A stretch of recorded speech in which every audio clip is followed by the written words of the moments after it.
大对决，父母真难为，现代孩子怎么教？才念几句，他就自己拿剪刀往脸上戳。这个在剪的这个行为，应该是在抗议。他觉得他跟你沟通无效。小学5年级的孩子想要有自己的手机，越禁止呢，他就越想要。打死跟他说我没办法，国中才能有手机。与其不给，那不如制定规矩跟原则。可是规矩定了以后都不遵从啊，都会偷偷来啊。专家解答家长疑问，结果杀出程咬金。他二宝现在5岁，就面临到一个会讲到一些什么屎屁尿啊，然后小朋友就咯笑得很开心这样。因为这是他们人生的第一个笑话，正向的去教他这些身体器官。大脑翻起来以后，里面有大脑哎，对啊，然后手手翻起来里面有肌肉哎。这里你没有多付钱看到。哦，是这样子。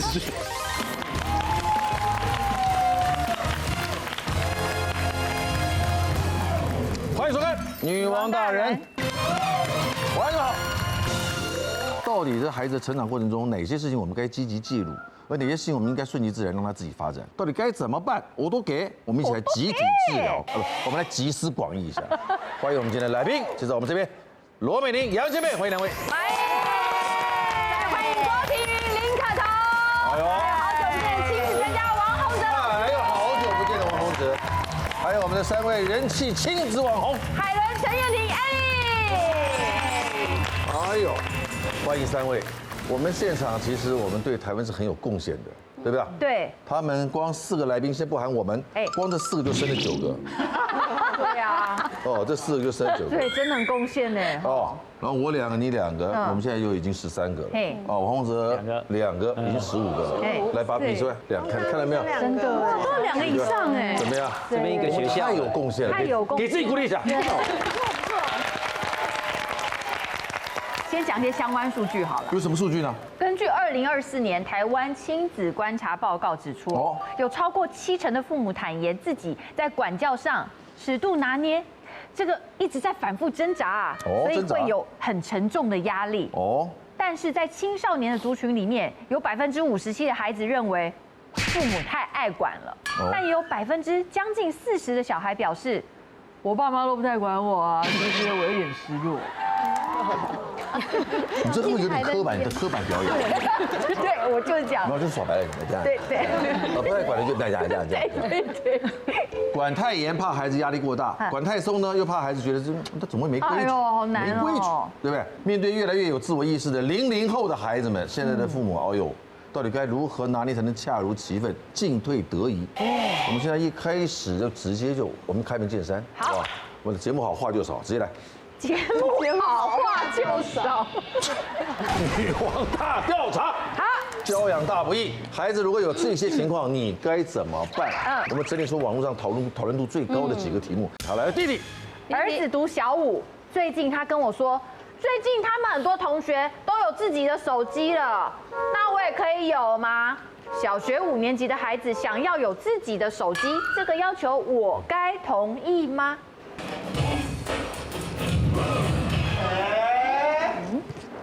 我觉得至少要国中，因为5年级他还不太懂得就是自律这件事情。如果在他还不懂得如何自律，然后挑选他可以看的东西的前提之下，我是不会给他手机的。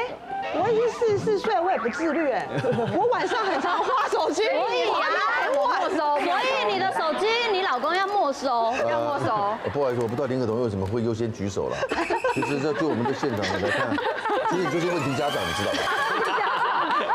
我真不晓得为什么你会优先举手，我真不懂这哪来的勇气啊？这个我是觉得呢，一个东西你越禁止呢，他就越想要。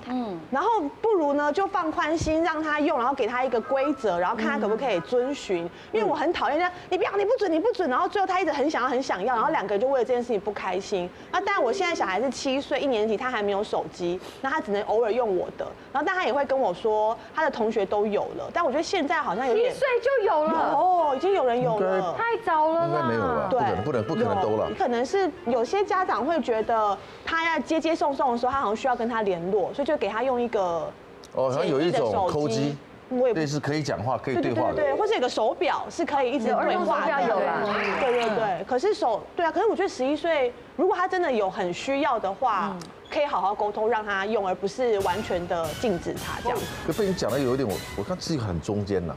我的孩子很像也是国中才拿。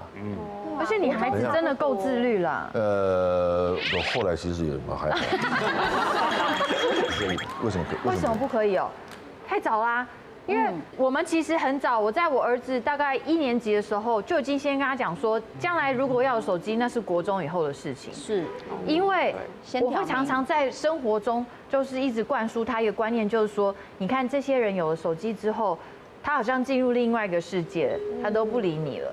即使你们坐在一起，他也好像人就是不在这。漂亮，你把拿到手机的疏离感找出来。然后我是在那个当下让他看见这个画面。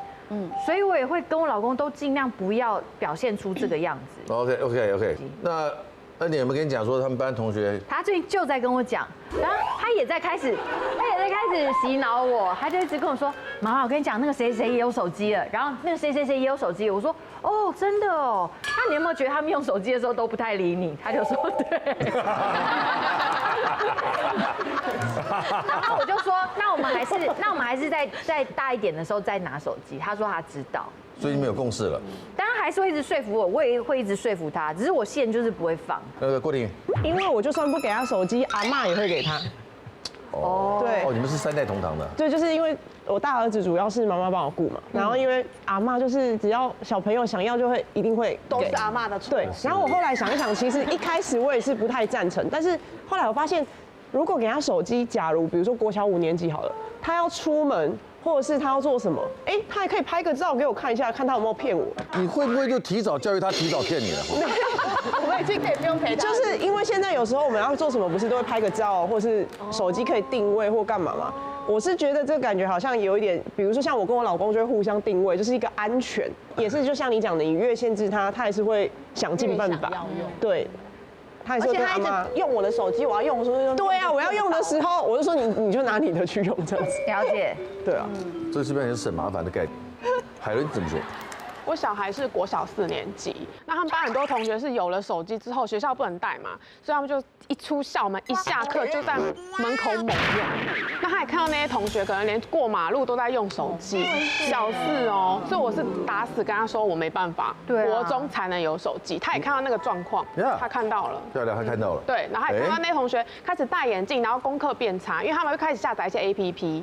然后一直看抖音，我觉得他们还不会分辨那些资讯的内容的时候，我不愿意让他用这种社群软件，就是这样。然后吸收什么我们都不知道，也不跟我们讨论。人格还在形成的过程中。对，对。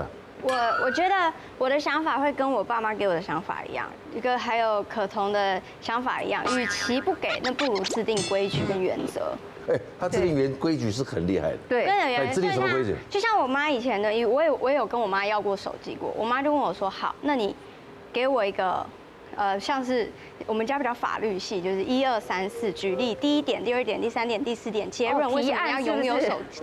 为什么要有手机？给我几个理由，对吧？对，就像抖音好了，我觉得抖音这个世界不可能不接触。”因为他们到学校，你说孩子不会看同学的手机吗？一定会，也会，一定会。那与其去拒绝他，不如跟他一起去了解。就像我儿子现在看电视，可能会看到一些可能比较迷因啊之类的，我就跟他说这个不要看。他就问我为什么，说这个是盗版的。OK。对，但是这是有原则的。你要用手机，那你的手机不是拿去炫耀。比如说你过马路不准给我使用手机。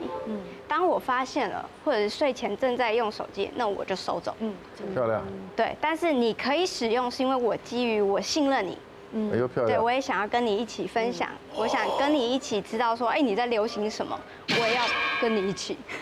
跟你一起流行。你想跳抖音 ，OK， 我跟着你一起跳，我比你先发，让你同学知道你妈很潮，这样。好像还可以哦。可以，这样说服我。儿子啊，想不想一起大展宏图？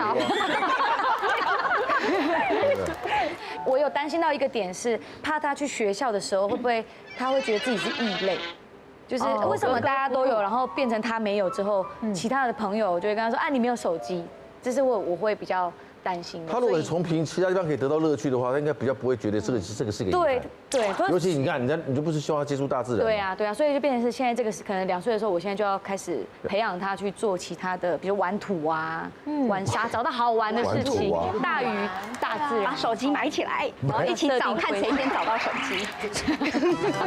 成熟一点哦。我让洪哲来为我们这个题目做结论来。很多小孩都会这样问，就是说，爸爸，我的同学很多都有手机，然后我就问我的小朋友说，很多哦，那有几个呢？他说就是很多嘛，然后说到底有几个？他说3个。其实，在小学的阶段，有手机的比没有手机的要少很多，真的。那为什么会这样呢？因为很多的研究发现说，孩子到了国中以后，才有比较我们刚才在讨论的自律的能力。所以规矩当然要定啊，可是规矩定了以后都不遵从啊，都会偷偷来啊，所以只是造成学校里面老师的麻烦。对，所以其实我都会问孩子说，你要手机要做什么？来，我们来讨论一下。我不会跟孩子讲说手机的坏处，因为就会变成你越跟他讲那个坏处的时候，他就会越好奇，他根本都耳朵都闭起来，他觉得你就是要说服我，就是为他好。对，你是为他好的角度，但是不能把为他好这3个字讲出来。对，哦，你跟他讲说为你好，他就会觉得不服气。那是你觉得的，对，那是大人觉得的。所以我们要常常跟孩子讲说，哎，你听听看我怎么讲好不好？你不一定要听我的。我常常跟孩子讲说，你不一定要听我的，但是你听听看。这时候反而孩子比较愿意听，对，耳朵就打开了。所以讲话的那个技巧也很重要。对，他叫亲子专家呀，他叫王洪哲呢。无关对错，但是就是一个概念分享啊。第2题，我女儿念国2，有一天她不小心提到有个男生跟她告白，她也蛮喜欢这个男生的，但2人现在还没有交往哦，我该支持他吗？国2 14、15岁，好，该支持他还是不该？请举牌。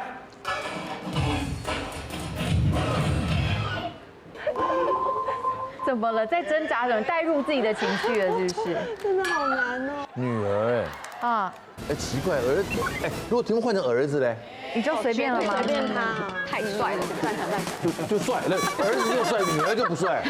太帅了。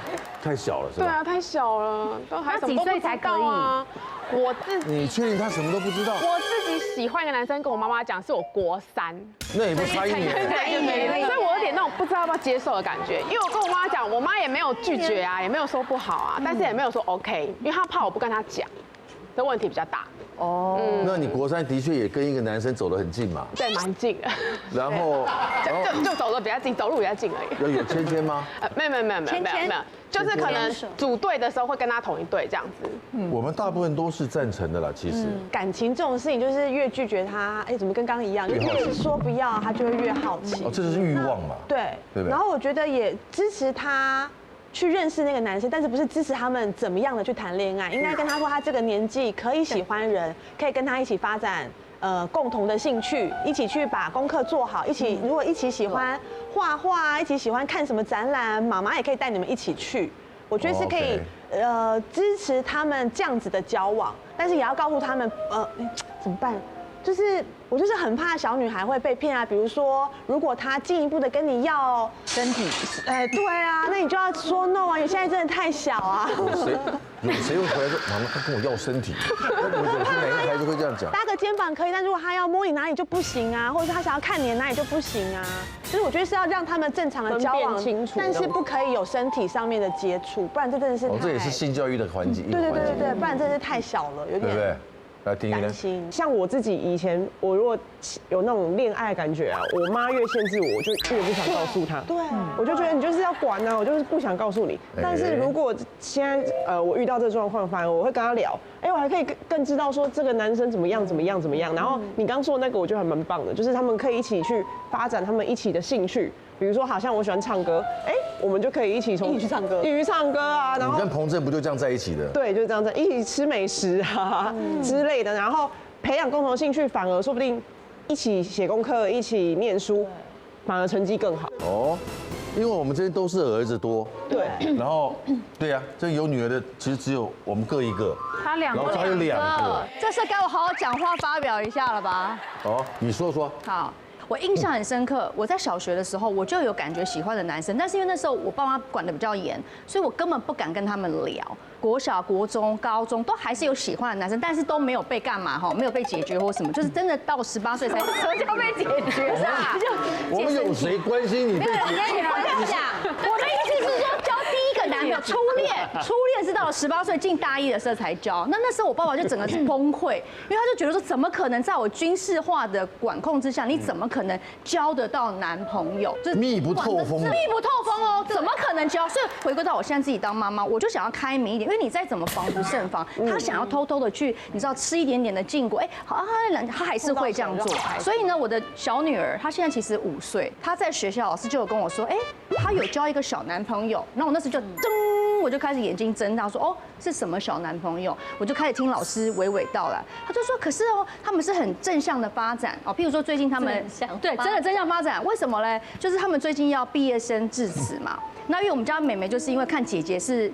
之前毕业生致辞代表，他就想要学姐姐一样。可是其实妹妹她就有点害羞，所以她为了要站到这个舞台，她就一直努力的练习，然后背词，然后他们还要票选，还要全班要投票什么的。那个小男生就想跟她站在同一个平面，哇！所以他就很认真的尽量，大家要，他开始听到他的声音，而且最后竟然全班票选，他们2个就脱颖而出。天哪，那故事太感人了，有那个可爱的照片，太励志了。他们老师偷拍的，老师就说他们会常常会一起画画呀，或者2个一起学习呀，一起进步，好可爱。然后重点是我最近不是有客串一个电影，然后有一个首映，我就邀请我们家女儿要来看，结果他们2就彼此画一张画去邀请彼此一起去参加我的首映会，好可爱啊！你不觉得很可爱吗？就很好的良性的互动，对吧？所以呢，就有这件事情，我就开始很开心说，哦，就算我们家 Q 妹5岁多交了一个小男朋友，但我觉得是很良性的。好，事情来了，首映会结束之后，我的工作人员就跟我说，我觉得事情不太妙，我说怎么了吗？他说你们家 Q 妹哦，一直十指紧扣，狂牵着有一个小男生，你知道这件事情吗？我说我不知道，我都在台上，我怎么会看到台下发生什么事？然后他就说你要不要稍微注意一下，因为 Q 妹非常的主动，整个人已经这样呈现那种贴上去的状态哦。我看了之后，我真的觉得有点呆鸡大掉。我要让你交小男朋友，不是真的叫你这样跟人家，就是没有一点分寸，整个贴在。他怎么知道什么叫分寸呢？对，我平常在家里，我也会教育他们说，你是你自己的主人，你不能随便碰人家，你当然也不能随便被碰，你要得到我们的允许嘛。所以我就隔一天一大早，我就想说，找到一个机会，我要跟他好好的来聊一下这件事情。他听得懂吧？我才早上起来，因为我们要送姐姐去补习，然后我才跟她说 ，Q 妹，昨天好像你跟那个谁，我才讲，我还没开始往下讲哦，她开始就马上很开心，马上变脸，然后就一路就开始哭了2个小时，我都还没开始怎么样。你没有骂他，这样的反应会不会太奇怪？我不知道为什么，就是我只是想跟他好好的沟通，我也没有要指责他，那他的情绪起伏就这么的大。刚才这2个年龄不太一样，刚才我们网友问的一个是国中国2生嘛，对啊，国中生我的立场是我支持喜欢，不支持交往。喜欢可以啊，我们以前国中的时候都会有喜欢班上很帅的啊，很美的啊，我们哇，对，都有偶像等等啊。但是什么是交往？交往他们的定义跟我们这些妈妈们的定义可能不太一样哦。对呀，青少年他们的交往可能觉得是手牵手。或者是有身体上面的碰触，那这个东西就是要送性平啦。对，真的在学校就是要送性平了啊。在国中就要这样。是的，真的是这样。所以我们要定什么？我们要定的是，你可以喜欢，你可以有情感上面的这些流动，但是问题是在进一步的这些交往的时候，你要跟爸爸妈妈讲讲看，你认为什么是交往？让他们去讲。对，让他们去讲。我通常不会直接告诉孩子说我不喜欢你这样。你国中的时候，你就是乖乖给我念书。你不准怎样，不然我就把你腿打断。他绝对是。妈妈都这样，比较明显。以前的妈妈都这样讲。我爸爸啦，林可彤，你应该已经是一只了吧？以前的妈妈都这样讲。那个时候门就关起来了，他就不愿意跟你对话。对，青少年就是这样子，最好不要跟你讲到话。这个刚才跟那个5岁的有点像，就是听到妈妈讲说，来，妈妈要跟你聊一聊，他早就已经察觉了，好不好？敏感话题开不了口，林可彤变问题家长。突然在他桌子旁的地板上发现了保险套。我觉得要聊，但我真的不知道怎么聊。讲一个，哎呀，男生就是喜欢你们现在的身体啦，他可能是怎么样怎么样啊，然后女生就会很反抗，说他不是喜欢我的身体，他是爱我的人。怎么了？我们这边的现场唯一的问题家长就是他。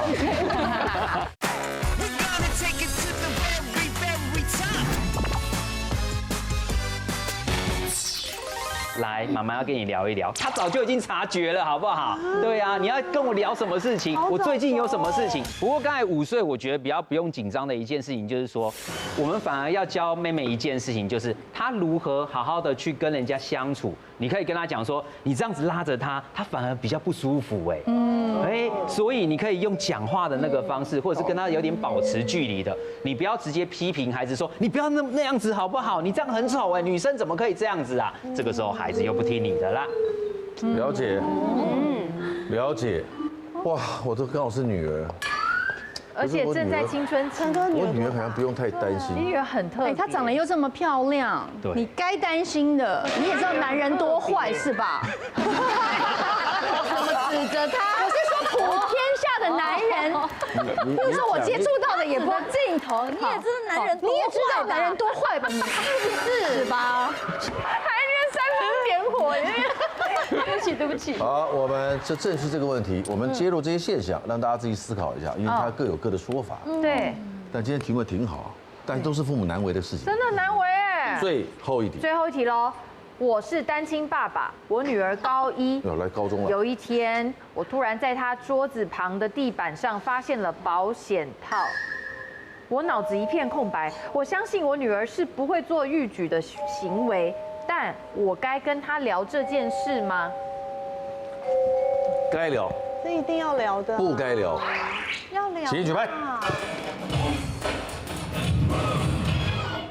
肯定聊啊，你怎么能不聊啊？没错，我们建立共识了。你不聊就有下一代了，怎么办？可是你要需要知道怎么聊。对。哎，好，那你们就告诉我你会怎么聊，罗美玲。我觉得我就是把我儿子教好，因为我老公呢，他就已经讲好说他大概这2年就要教我们家老大，就是那个性行为这件事情。但是性行为这件事情，因为我们家是男生，所以真的是完全全交给主动权在你们那儿。对，真的要教好。你也可以有时候可以带到女生的立场啊，女生会怎么想？带到女生的立场，女生会怎么看待男生的表现啊，或什么？或女生希望男生怎么表现呢？你也可以讲这个部分啊。对啊。妈妈明明是女的，她都不知道，妈妈从来没讲过。因为她找另一半一定会以你为一个基础的想象，之类的。对。来，你会怎么教？郭玲。因为如果今天是我的个性已经看到这个东西，我不可能不去问。对我一定，而且我自己如果不去问，我内心会太多小剧场，所以我也不是那种一定要知道清清楚楚我的小孩现阶段到底在做什么，因为我会希望。为什么会有这个？对，然后我也希望我跟小朋友是像朋友之间，他什么都可以跟我聊。其实反而我觉得没有距离感，然后他可能遇到什么事情，他就知道说哦，家里有父母是可以依靠，可以沟通，可以分享。对，我觉得这样子感觉才是正向的发展，因为就越限制，然后你就会越跟他离越远。我觉得这样反而是越来越不好。可是我真的觉得单亲爸爸跟女儿真的好像蛮难聊的，因为男生就是比较不会讲话，然后要讲到这方面，可能他稍微讲一个，哎呀，男生就是喜欢你们现在的身体啦，他可能是怎么样啊，然后女生就会很反抗，说他不是喜欢我的身体，他是爱我的人。你每次都打破这些细节，好喜欢你的大概是会这样啊，所以我就觉得就是，其实我觉得要聊，但我真的不知道怎么聊。等一下，林可彤她是表达说话的方式，她刚说哇，我好喜欢她的精神状态。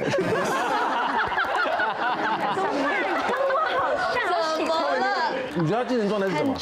很 chill。他就我刚刚说了，我们这边的现场唯一的问题家长就是他。你会怎么教Andy？讲我刚刚其实脑袋有很多个我会说话的方式。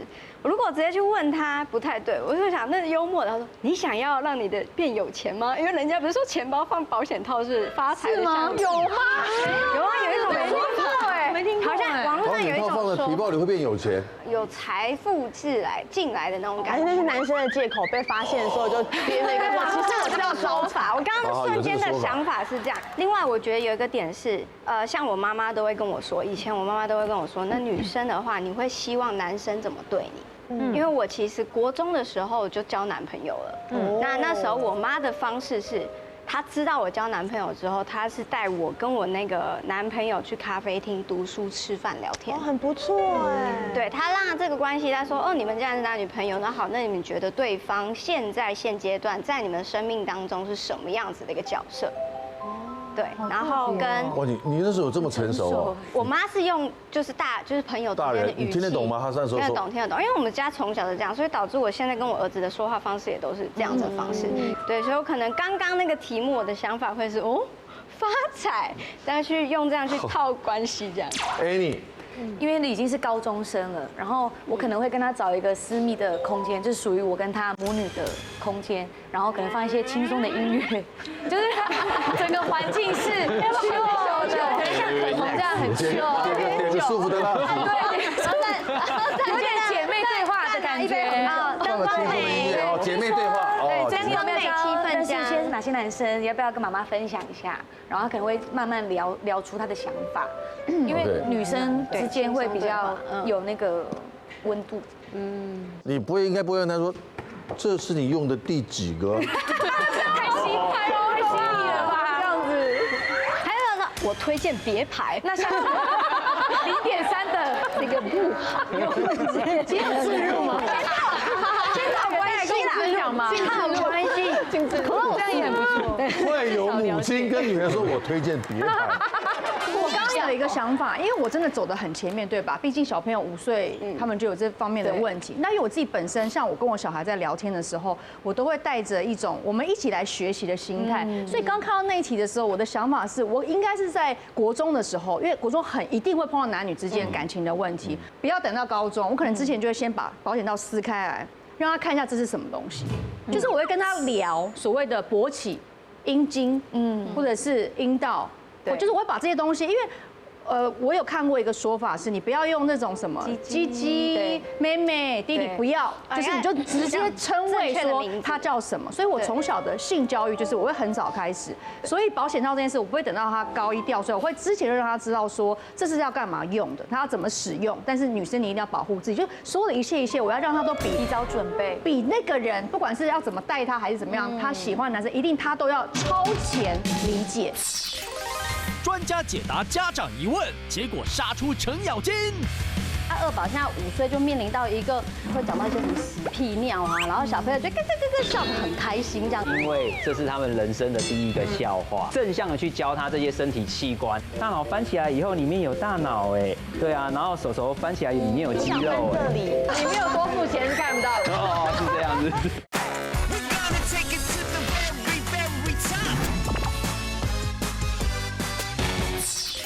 他都要超前理解。像有一次他跟我说，哎，那个烟味好臭，我就说下次我们一起来抽烟好不好？他就说妈，我不要抽烟。我说没事，我说妈妈也不抽烟，但是我们可以一起等到你一个年纪的时候，我们一起学着第一口是什么感觉。对，以后人家逼你去试试看啊，玩玩看，你就不会有兴趣了。然后或者是我就说，那下次妈妈我们一起来喝一点点酒好不好？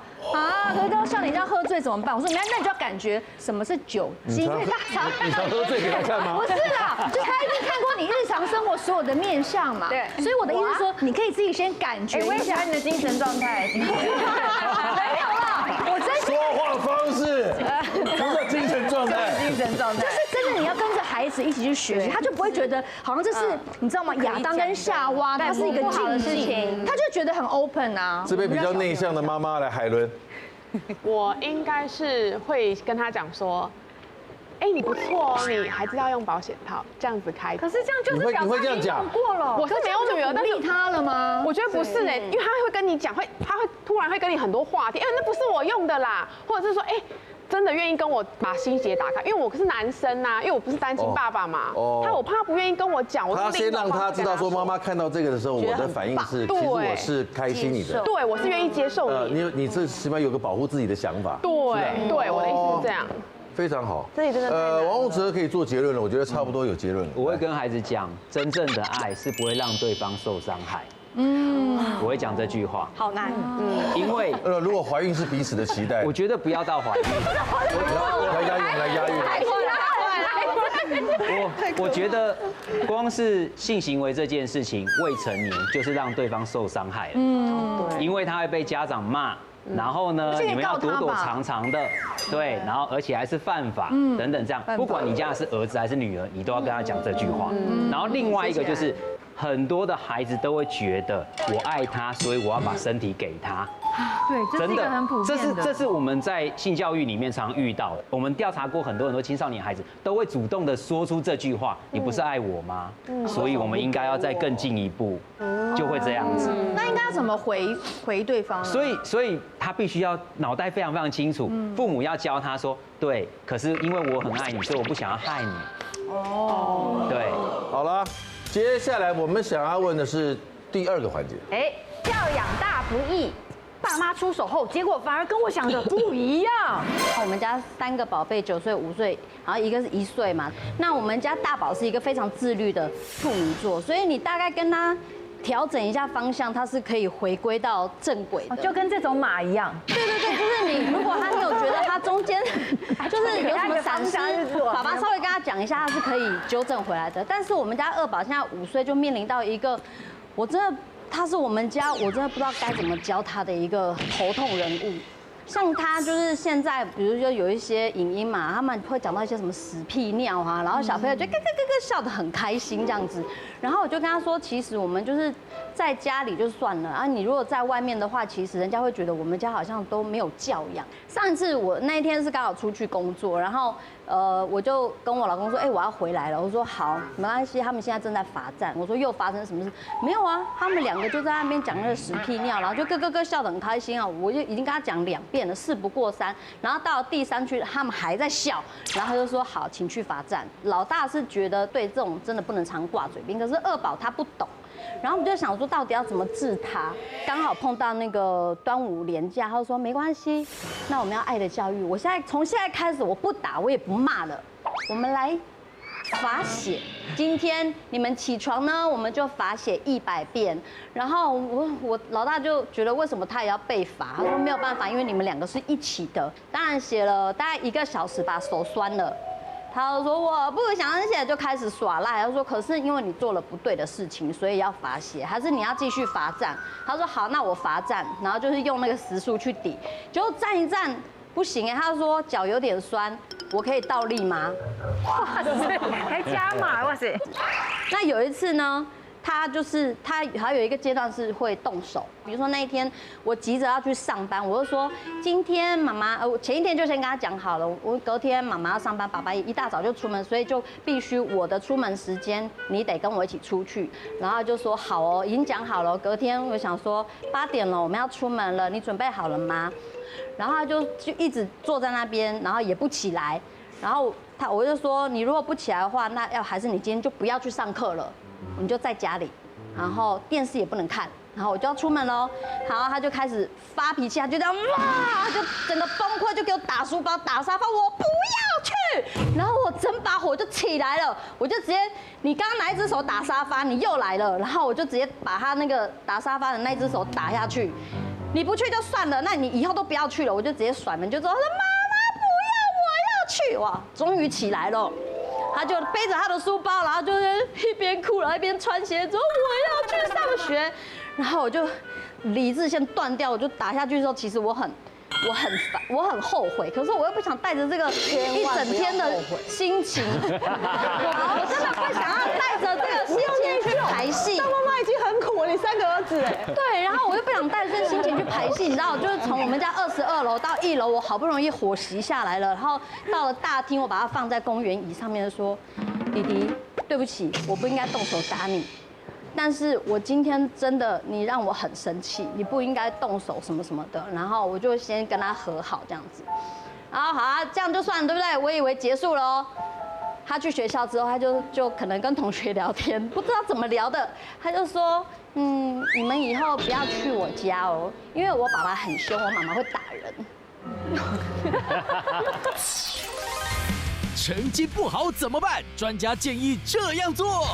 成绩有一阵子不太很好，我们就晚上每天陪他 K 书啊。后来我发现，不知道是不是我给他太大压力，然后适得其反，他变得不喜欢上学，然后原本很会的数学也变得很烂。很重要的是，成绩不好的孩子的话，我们要。看来我可能要常常找那个王洪哲啊，对，你要跟他保持联系，他很容易会找不到人。不会，他都在线上啊。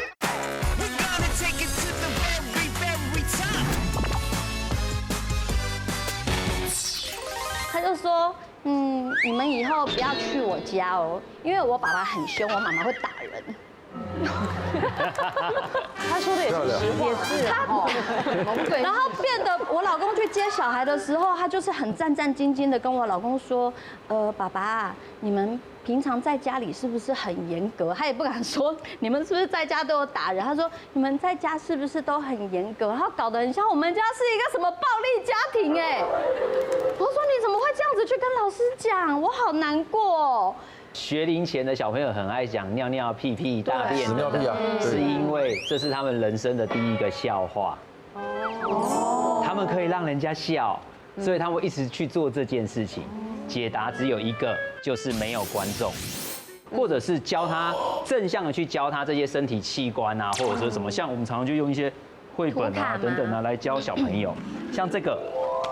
哎，有这本对啊，有这一本，对不对？对。那这翻起来的时候，其实你看里面有器官哎，大脑翻起来以后里面有大脑哎，对啊，然后手翻起来里面有肌肉哎，对啊，有啊，也有胶啊，肠胃、肝等等这些也有胶性效应的。林可彤在期待什么？对啊，你没有多付钱是看不到的。哦，是这样子。好，所以其实用这种方式来教小朋友的时候，他比较不会那么好奇。所以这些屎尿屁等等，这个其实是让他们觉得很好笑，而且他们讲出来以后会吸引大家的注意。那你处罚他没有用啊，他到学校去的时候，他还是想要讲这个，因为讲笑话会有反应啊。对啊，多棒啊！家里不讲，然后去学校讲，然后我又要被老师约谈。因为在家里面讲会被你打。我还会有打人的事情打他。对啊，所以不要有观众，那老师也跟家长一起配合，你可以跟老师讲说，我最近有这个困扰，然后老师也会跟你讲说，好，那我们就请小朋友不要笑，觉得不好笑。这很像也是肛门期哈。对啊，他不是对，这些屎尿段屁也是他能意识到自己的生理状态啊。对，我会拉肚子啊，对不对？我会想要小便啊、尿急啊、憋尿什么的，这是他的生理感受。我那天在对内容的时候，我就是说我真的觉得我很不会当妈妈，然后就你们的那个通告一直在安慰我，哎。我觉得好温暖哦！不会，你已经做得很好了。你值得被安慰啊！真的？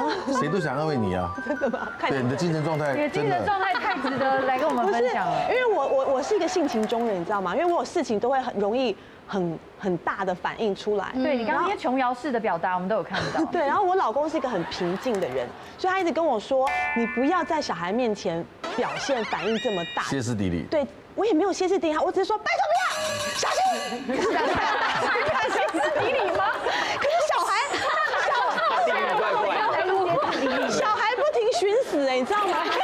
他们会我们是不是对很多事情认知是不一样的？你所谓的歇斯底里跟我们想的，因为就很怕他摔下去啊，或是用手去抓一些不该抓的东西啊。然后像我家的弟弟，就是跟美玲家是一样的，弟弟很皮，不在乎任何人对他的想法跟观感，他想做什么就做什么。然后哥哥就是一个模范生，任何积点数的事情，我就是要积到最高点。然后变成是我很常要处罚弟弟的时候，我说你再不收玩具，我就把这玩具都丢掉。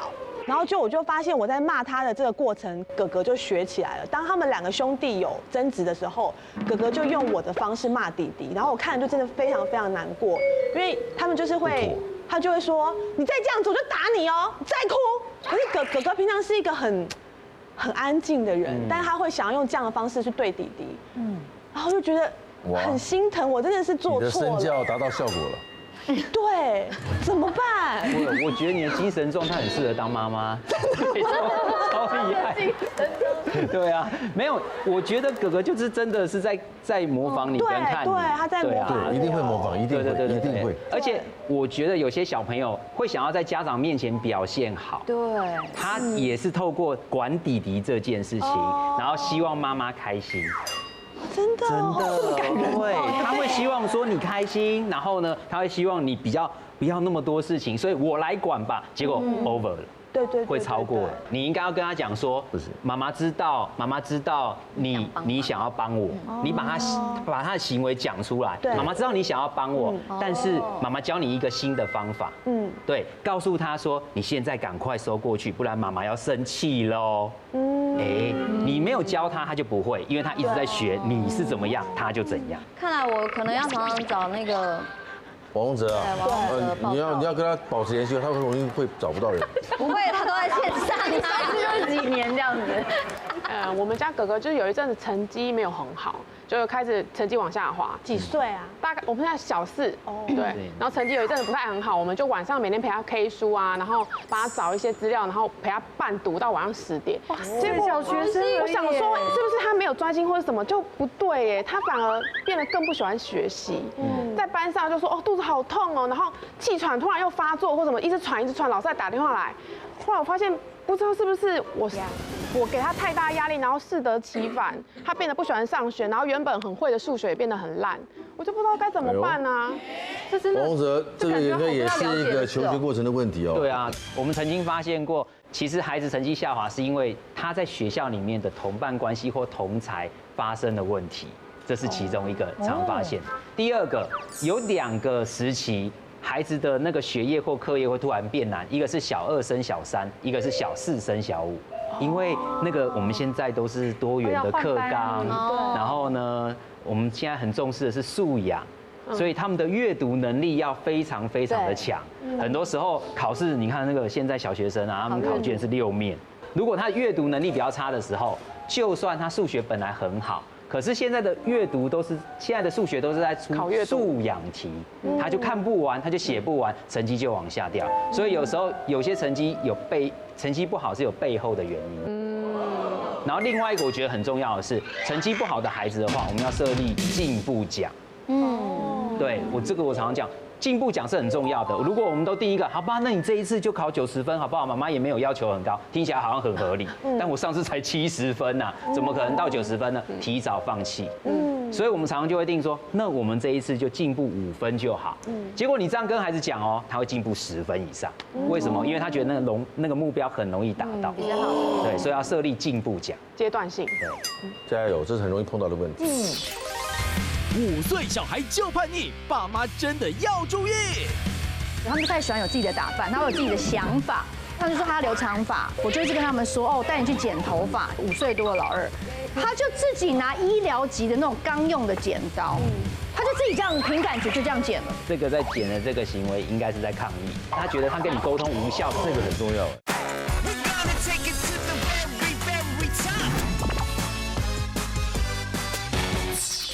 再来就是杨甘配了是吧？好，对，来喽。就是因为我其实是一个算是有一点小小控制欲的妈妈，就是我都会希望小吗？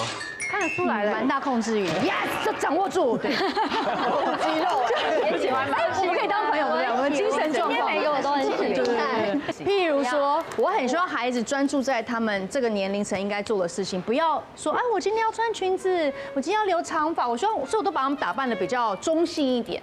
可是后来到了这个年纪，可能现在5岁啊、6岁、7岁，他们就开始喜欢有自己的打扮，他会有自己的想法。我就一直跟他们说，带你去剪头发，这样，人家刘海都应该弄到眉毛、眼睛了。他们说不行啊，我要像 Jenny， 他们就现在已经很喜欢韩团，所以他就说他要留长发。好，就有这件事，我就一直谁凉，用那种疲劳轰炸。我等下带你去那个剪头发，看一下那个什么EBO啊，帮你剪头发。我就一直用各式各样的方式，然后突然有一天早上上学的时候，突然就听到这样一个大尖叫声，然后所有人在说怎么就直接到客厅去集合。我们家那个老二啊，就是那个 gay 感那个5岁多的老二，他就自己拿医疗级的那种刚用的剪刀，他就自己这样凭感觉就这样剪了。所以我们就一到现场的时候，大家都吓傻，因为就是像狗啃一样，就是因为很上面。然后首先第一件担心的不是他，是拿剪刀，对，是怕他戳到自己眼睛，然后就赶快偷偷的先跟老师讲个电话，说哦，等下看到他可能会像狗啃啊，怎么样什么什么的，然后发生什么事情，所以老师就私底下有跟他说，下次不可以这样哦，因为妈妈说要带你去剪头发是为了你好，怎么样哒，就跟他讲这件事情。可是你有问他为什么想要这么做吗？不敢问，因为他就可能就是说觉得妈妈一直谁凉，所以他火大了。突然有一天早上他就受不了了，这样看起来看不出来他会有这么极端的表现。对他看起来都可爱，俏皮，然后在学校老师都很称赞他，说他就像小天使一样，使命必达。哇！可是为什么他在家里的行为是这么的叛逆？就是你看，我才要跟他聊2句，他就大哭2个小时，才念几句他就自己拿剪刀往脸上戳。这个在剪的这个行为应该是在抗议，真的是在抗议。其实小孩的审美观跟我们是不一样的，这个我有问过孩子，尤其是5到10。觉得我很漂亮，他们会觉得越乱越漂亮哦。你小孩从小就说谎，我们都觉得，我们会觉得整齐才是好看，或者什么？不是，孩子的世界真的不是这样子，他会觉得越蓬啊、越乱啊，然后越不规则啊等等，这才是好看。所以当他这一个东西没有办法讲出来的时候，或者是他觉得他跟你沟通无效的时候，妈妈一直不断的要说服我的时候，他就自己来了。哇！可是他不怕戳到自己的眼睛吗？他没有顾虑那么多。他一开始的时候，他可能觉得自己的能力可以掌控得很好。剪刀我早就已经学过了啊，所以他会把危险先摆在旁边，但是他整个目光都放在我要弄得很漂亮。就是这样，所以有点在抗议。像剪头发的时候，其实也可以跟他讲说，不是一定要照妈妈要怎么剪。你可以跟姨婆讲说你想要怎么剪哦，那他就会慢慢去练习表达的能力，才不会有事都藏起来。我觉得这个很重要，喜欢说出来，对，喜欢憋着就会有爆的时候，就像喜欢吞忍一样。对父母来说，我们常常会觉得，现在小孩怎么这么难教？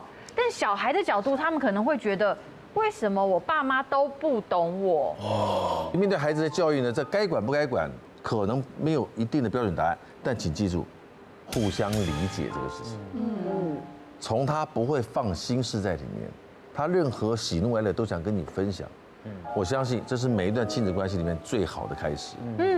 所以希望现场还有电视机前面的每一位父母，都能够在互相理解的基础上，尊重、耐心陪孩子一起长大。祝福大家。也祝我们现场每一位辛苦的妈妈。祝福，我们都在学习，我们也在养育自己心中的小孩。加油！你们的人格状态我们都很喜欢。精神状态。来，刺激的女王大人，下次再见。See you， 刺激啊！